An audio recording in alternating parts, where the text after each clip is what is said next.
Have you ever considered that the true art of living well in our golden years isn't just about grand adventures or ticking off a bucket list? Sometimes the most profound sense of peace comes from the space we inhabit every single day, our home. Imagine a home that doesn't just look clean, but feels serene.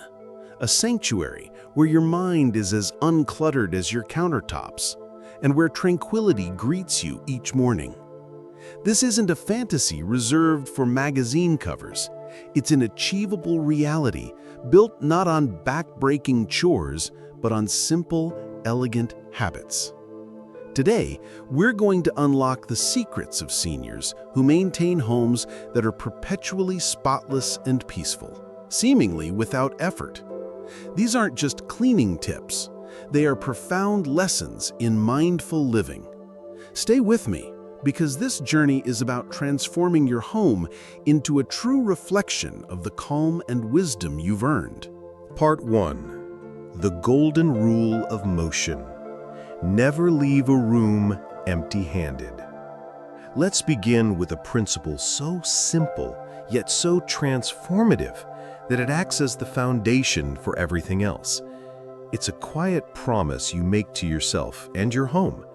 Never leave a room empty-handed. Think about the natural rhythm of your day. You walk from the living room to the kitchen for a glass of water. You head from the bedroom to the porch to enjoy the morning sun.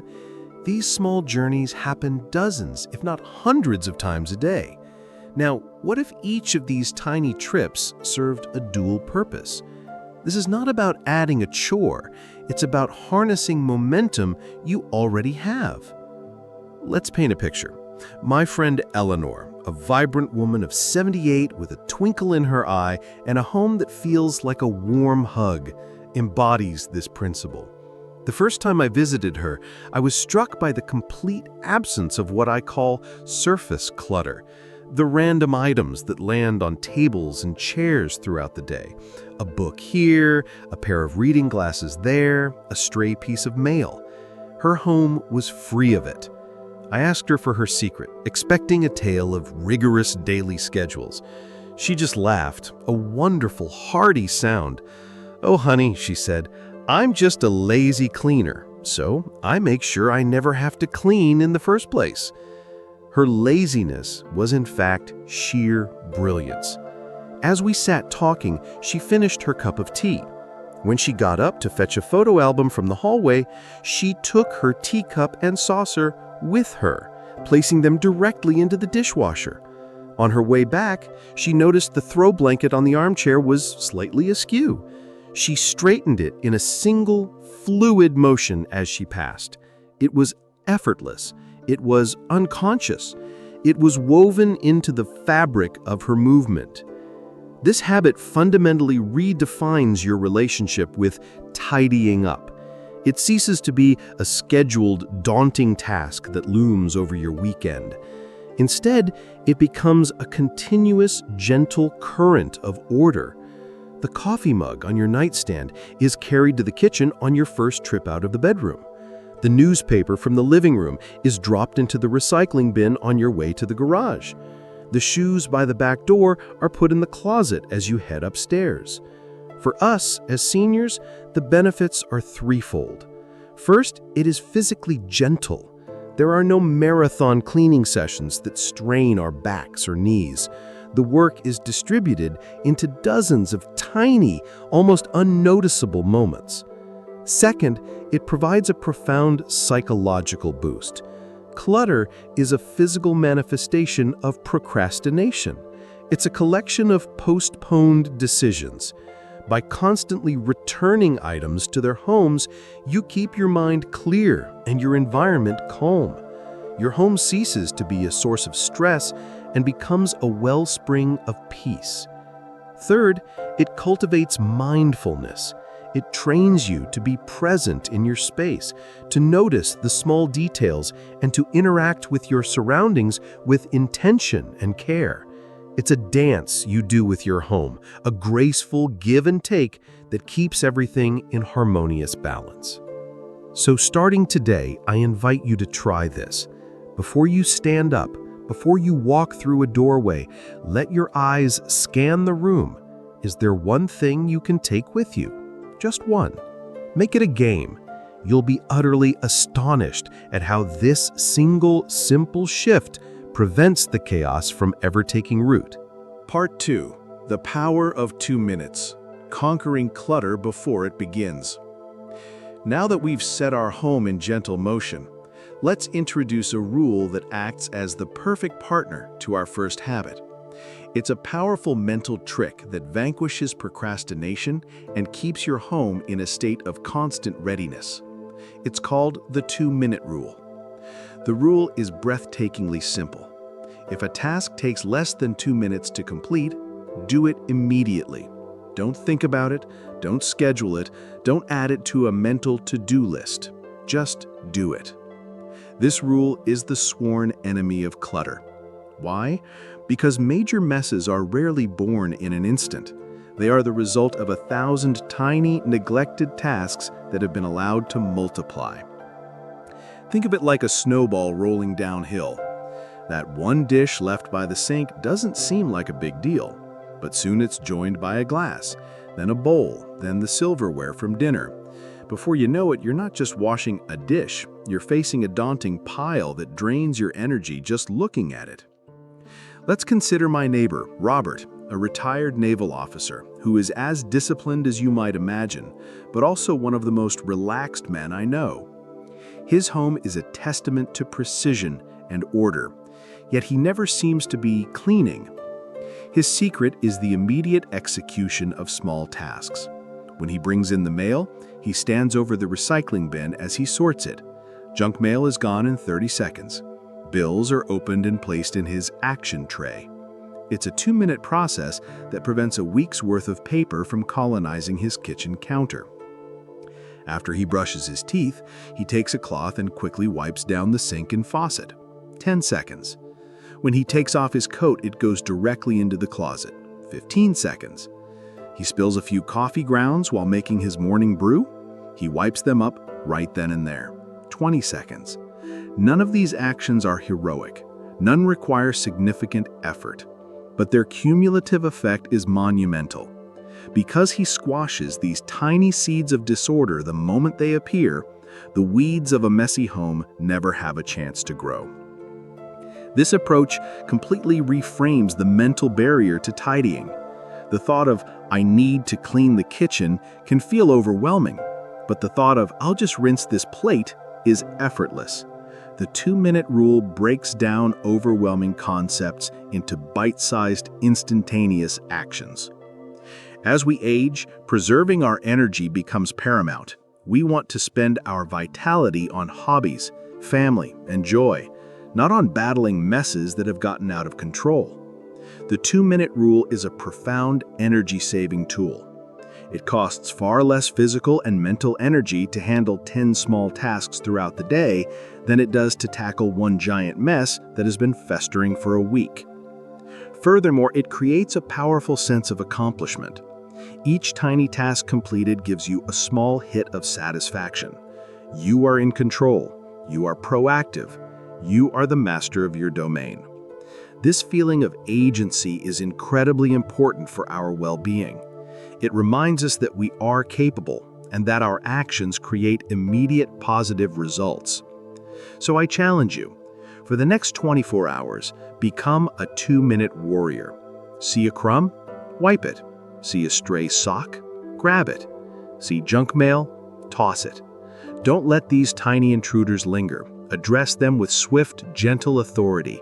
You are not just cleaning, you are actively curating a life of less stress and more peace 120 seconds at a time. Part 3. The Nightly Reset. A gift to your future self.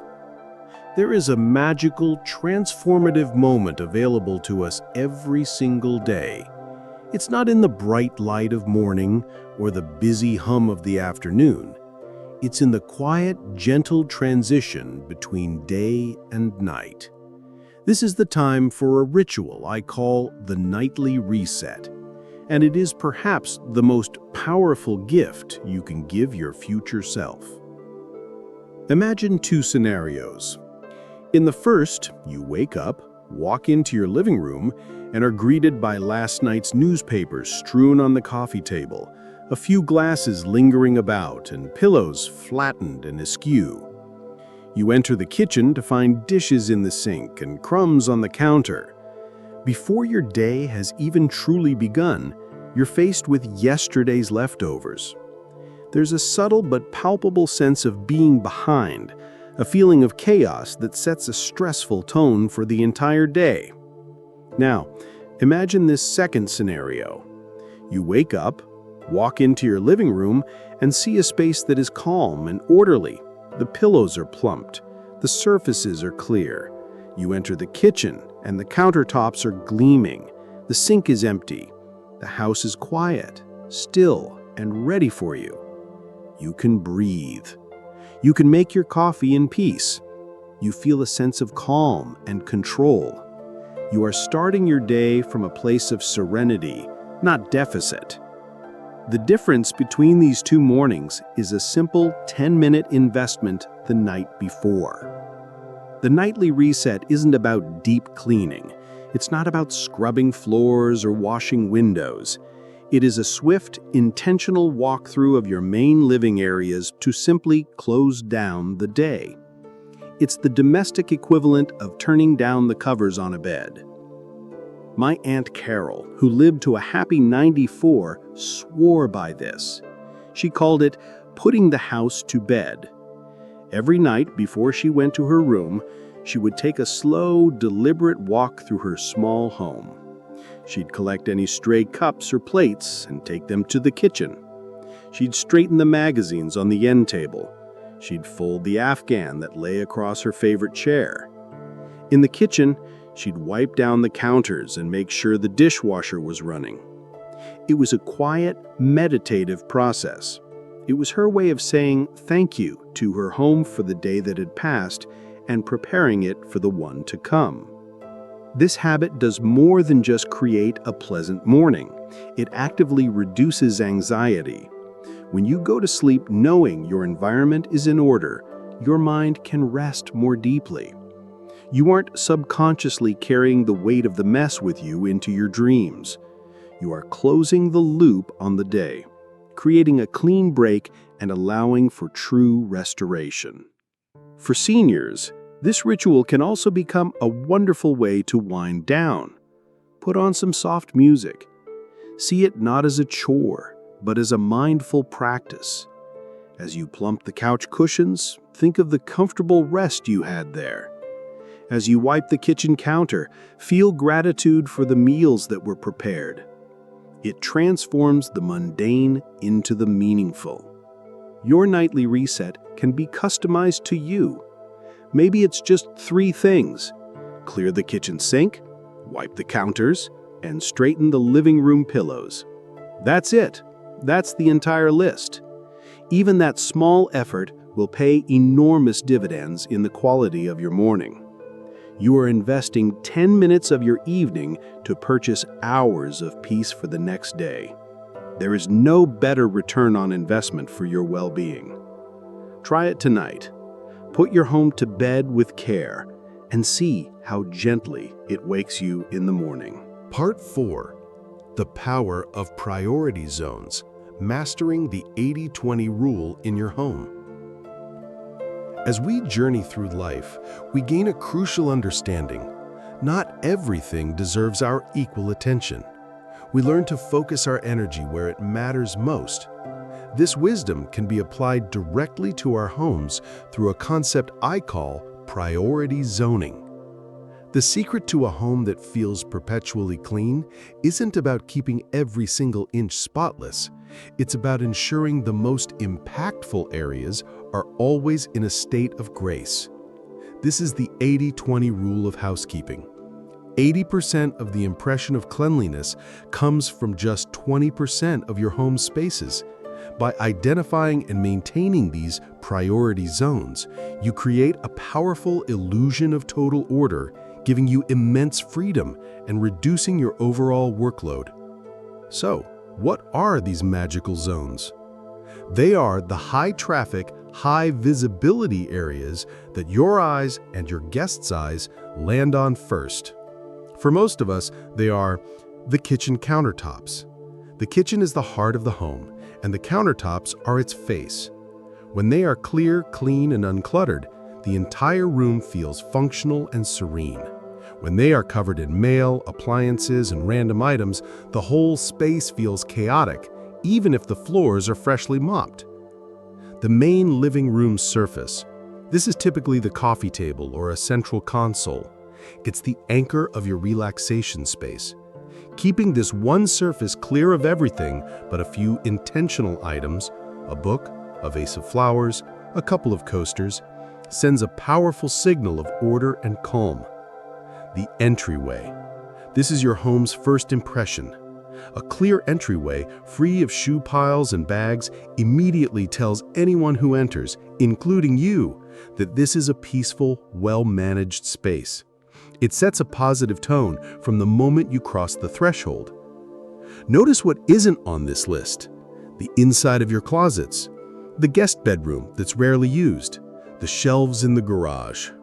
While these spaces can be organized in their own time, they do not impact the daily feeling of your home. A perfectly organized linen closet does nothing to combat the stress of a cluttered kitchen counter that you have to look at 10 times a day. Let me tell you about a gentleman named Arthur. He's a retired professor, and his home is filled with books, papers, and fascinating objects from his travels. By some definitions, it could be seen as cluttered. Yet his home feels wonderfully inviting and strangely orderly. His secret? He is a master of priority zoning. His kitchen counters are always completely clear, save for a coffee maker and a fruit bowl. His dining table where he eats and reads is always wiped down with a single placemat. The entryway has a small, neat bench for shoes. Because these key zones are immaculate, the stacks of books in his study or the papers on his desk feel like part of a vibrant working life, not like oppressive chaos. He has directed his limited cleaning energy to the areas that provide the biggest psychological reward. This approach is liberating. It frees you from the tyranny of perfectionism. You don't have to do it all. You just have to do what matters most. It allows you to give yourself grace.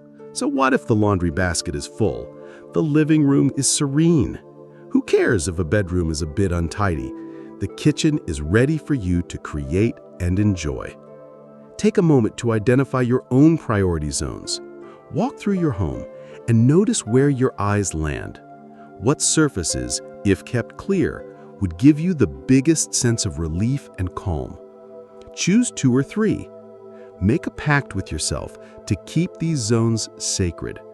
This isn't about more work, it's about smarter work. It's the wisdom of knowing that in our homes, as in our lives, focusing on the vital few is the true key to peace. Part 5.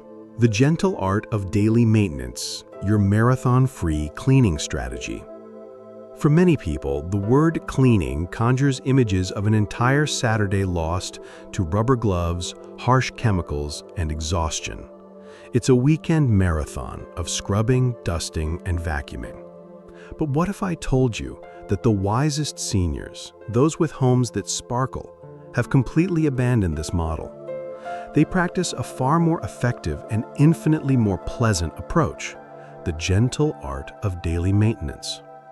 This philosophy is about shifting from a binge and purge cleaning cycle to a steady, daily rhythm of care. Instead of letting dust and grime accumulate into a formidable enemy that requires a major battle, you address it in small, manageable skirmishes every day. This prevents the overwhelm, eliminates the need for marathon sessions, and weaves the act of cleaning seamlessly into the tapestry of your daily life. Think of it like tending a garden. A wise gardener doesn't wait for the weeds to grow into a jungle before yanking them out. They pull a few small weeds each day as they walk through their garden. They water a little bit every morning. This constant, gentle attention keeps the garden thriving and beautiful without ever requiring a massive back-breaking overhaul. Your home is your garden. So what does this daily maintenance look like in practice? It's a collection of small recurring tasks. For example, the 5-minute sweep. Instead of a heavy vacuum cleaner, keep a lightweight electrostatic sweeper handy in the kitchen. After dinner, while the coffee is brewing, take 3 to 5 minutes to sweep the kitchen and entryway floors before they get tracked through the house. This captures the daily crumbs and dust before they get tracked through the house. Wipe downs as you go. We talked about wiping the bathroom sink after brushing your teeth. Extend this to other areas. When you finish cooking, give the stovetop a quick wipe. Spill something on the floor? Wipe it immediately with a damp cloth. These are 10-second actions that prevent sticky, hardened messes later. Folding laundry fresh. For many, the laundry mountain is a real source of dread. The maintenance approach tackles this by folding clothes as soon as they come out of the dryer. They are warm, less wrinkled, and the task feels much smaller when it's just one load. Place the basket on the bed, put on some music, and have it folded and put away in 15 minutes. The daily dust-off. Keep a microfiber cloth in a convenient spot in the living room. Each day, choose one small area to dust. The end tables on Monday, the TV console on Tuesday, the picture frames on Wednesday. It takes less than a minute, but over the course of a week, you've kept the entire room fresh. This strategy is perfectly suited for our lives after 60. It conserves our precious energy. It honors our bodies by avoiding strenuous, repetitive motions for long periods. It replaces a feeling of drudgery with a sense of mindful stewardship. You are not cleaning. You are simply tending to your space. This was my mother's secret. Her home was always company ready. People thought she was a meticulous cleaner. In reality, she just never let things get out of hand. She'd spend maybe 15 to 20 minutes a day total on these small maintenance tasks. She called it skimming the surface. But by skimming the surface every single day, the depths never got dirty. By embracing this gentle daily rhythm, you can achieve a consistently clean home without ever feeling like you're cleaning at all. It's the ultimate victory. A beautiful home with your energy and your weekends gloriously intact. Part 6. The Symphony of a Shared Home. Inviting others into the circle of care. Our final habit is a beautiful one because it's about connection as much as it is about cleanliness. A home is more than just one person's responsibility. It's a shared sanctuary. The wisest seniors understand that creating a truly peaceful and tidy space is a team sport.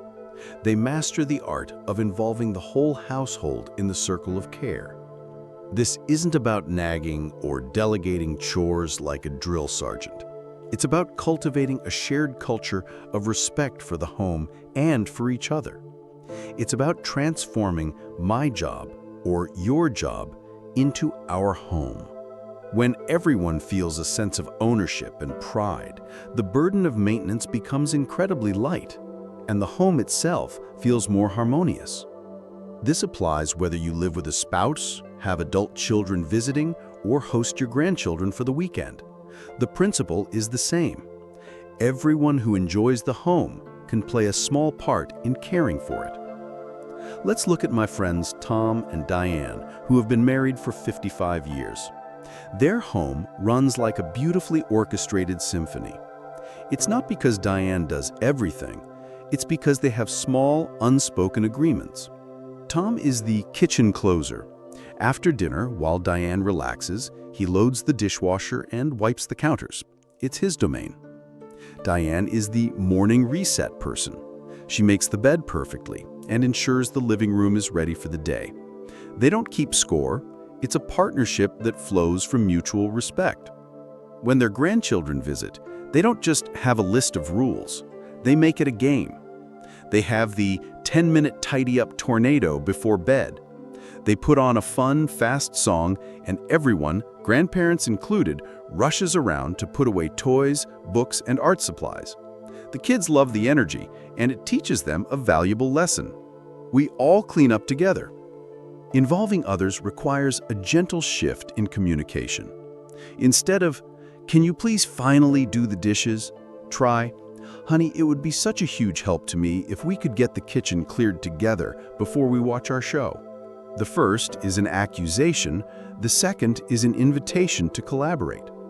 Instead of "Clean up your mess" to a visiting family member, try, "Let's all pitch in for a few minutes to get the house back in order so we can relax."